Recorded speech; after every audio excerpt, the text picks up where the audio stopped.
Welcome to the Bad Belly. I'm Charlotte. Now that I have started opening up about the hows of my diet, how it works, how I'm handling it, what that's all about, I thought I would talk a bit about the whys of the diet. If you watch the hospital talk, you'll have had a look into how the necrotizing pancreatitis all got started, what that first day was like for me. I'll be going more into what it ended up looking like for me. But obviously that's a big factor for me starting something as extreme as a low FODMAP elimination diet. I think you need some pretty extreme motivation to start anything along these lines, and at least I've been told that the FODMAP elimination diet, when you do it in an unmodified form, which is how I'm doing it, the FODMAPing itself isn't modified at all. My dietitian isn't letting me keep any FODMAPs in my diet, and then I have my other restrictions on top of that, so it's a little bit more complicated. Even if it were just FODMAPs, it would still be pretty extreme. So again, with this video, I'm finding that it's a lot harder for me to talk about this stuff than I thought it would be, and I just sat down today to talk about my motivating factors and open up about why I'm doing this. And I think the reason it's so hard is because I'm avoiding saying that one of my biggest motivating factors is my fear of dying, that I'm afraid it's going to happen again. People know me or hear my story, and I think there's an assumption that I've beaten it, which sure I did. I beat that round of necrotizing pancreatitis, but it permanently changed my body, and it could happen again. We're super hopeful that now that my gallbladder's out, if the cause was gallstones, which they don't know for sure it was gallstones, if it was gallstones, then I can't make gallstones anymore. So that's ruled out. If it was one of the other causes, possible causes for pancreatitis, acute, especially severe necrotizing pancreatitis, which is what I had because they grade them, and I was in the severe necrotizing category. I have some charts that I'll be posting to my Facebook to explain those things more. It only makes sense to me that, given what my pancreas does in my body, make enzymes to help digest food, given how much difficulty I'm having digesting and processing food, it only makes sense that to give my pancreas, what's left of my pancreas, the best chance I can, I have to not necessarily make it work as little as possible, but just make it as easy as I can. And if I notice that I don't digest something, or that I'm in a lot of pain after I eat something, not only is it unpleasant, but I know, or I fear, that I could be hurting myself somehow. If I take in too much sugar, if I take in too much fat, I feel that, and it's scary for me. So I'm trying to find ways to eat that don't leave me feel like I'm not doing everything that I can to be as healthy as I can. I have 3 beautiful boys. I have a wonderful husband. I have an incredible family and friends, and having been torn away from everybody so quickly, like I was in my life, we threw a huge birthday party for our oldest boy 5 days or so before I got sick. We had our entire backyard full of people. There were over 50 people here. And then less than a week later, I was in the hospital fighting for my life. And I was going to stay in that hospital for 5 months. And I was going to continue to fight for my life every single day for the first few months of that. So, I mean, I didn't go on to a regular ward until Labor Day weekend. And I had been in the hospital since the 16th of June. So that's a fairly long time to spend in specialized care. So I don't want to go back there. I don't ever want to go through that again. I never want to be separated from my kids and my husband and my family and my life again, because everything stopped. Everything stopped, and every moment of my life just became about staying alive for the next moment, even when I wasn't consciously aware of it. I'm back. Supper break. Had to get the kids fed.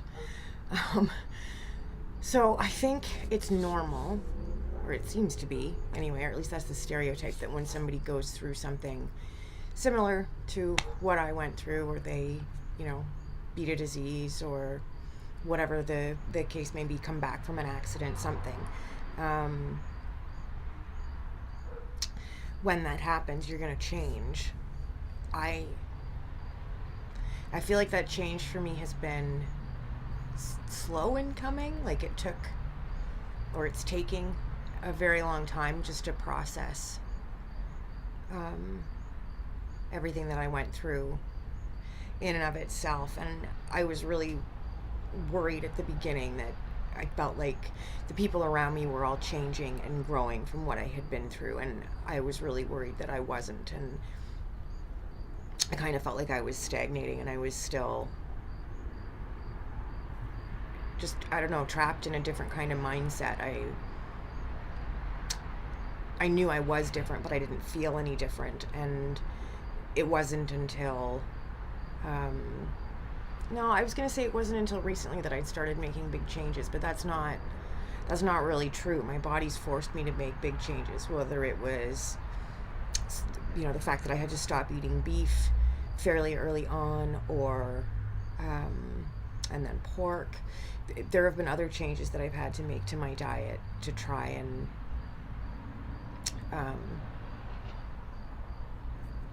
just function, just not be in the bathroom all the time. It's embarrassing. It's not fun to be worried about, if I eat this, am I going to need to go to the bathroom in 5 minutes, in 10 minutes? What's going to happen if I attempt this?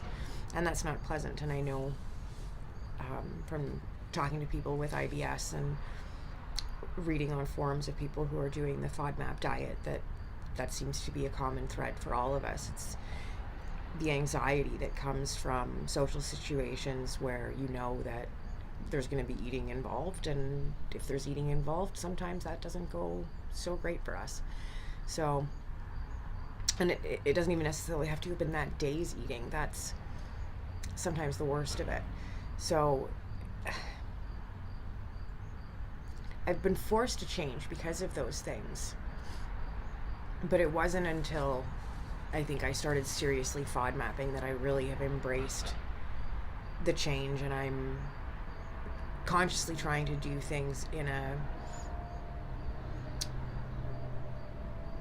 a way that's going to make me healthier instead of just keep me going. I'm not articulating that well,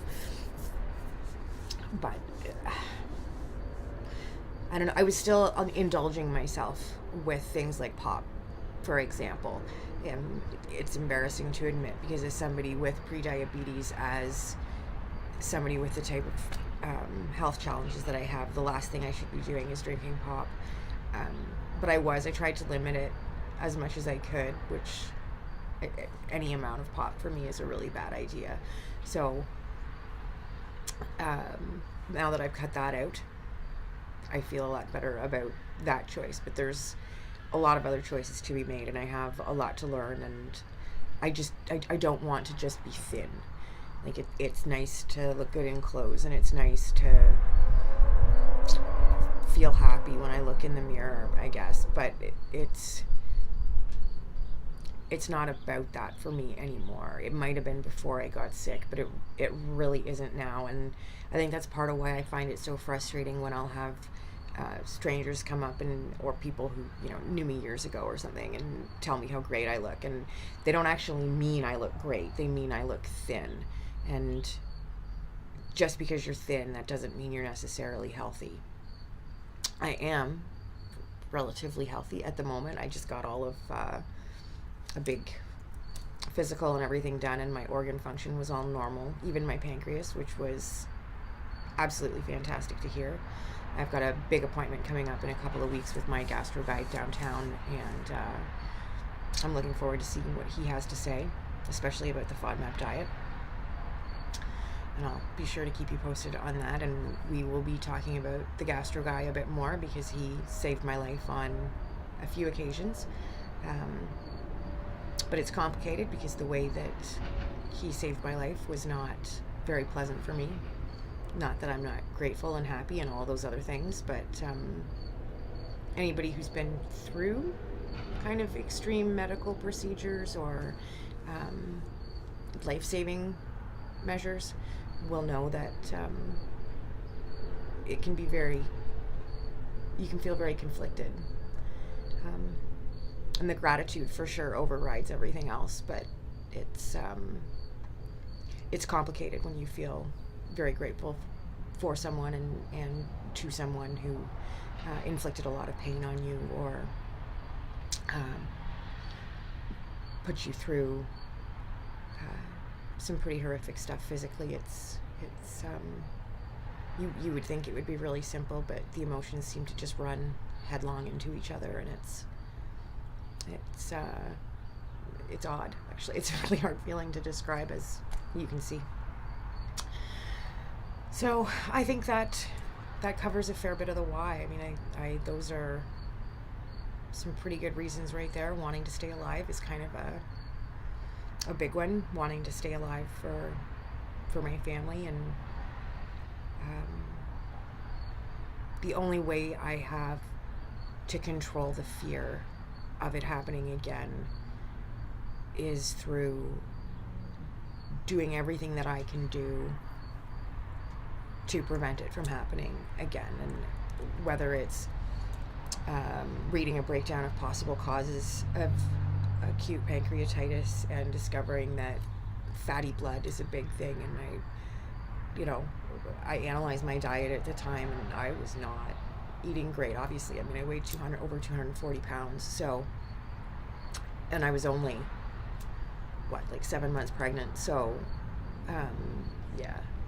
way too big. So I have to take accountability. I have to take responsibility for that, and I have to hold myself accountable for everything that I'm putting into my body. And it feels like a job because it is a job, and I don't get to relax about it or slip. I really can't do that. And I think in some ways that's really freeing, because now it's not about my own willpower. Well, it is. Obviously, it's about willpower, but it really isn't. The choice has been taken from me. It's very simple. I can do this. I can clean up my act. I can figure out a way to eat that doesn't make me sick. Or I can face getting sick again. Those are the choices. And with as close as I came to death the first time, I really don't want to go into a second round with a pancreas that's already had the shit kicked out of it. It's a really bad idea. I couldn't lose 70 pounds now. I couldn't. And psychologically, I mean, that is a whole other kettle of fish, because I don't know what would happen to me psychologically if I was ever in that situation again, especially having been through it once. So yeah, there's that. But things right now are going great. 27 days in, and I feel fantastic. I'm almost using the bathroom like a normal human being.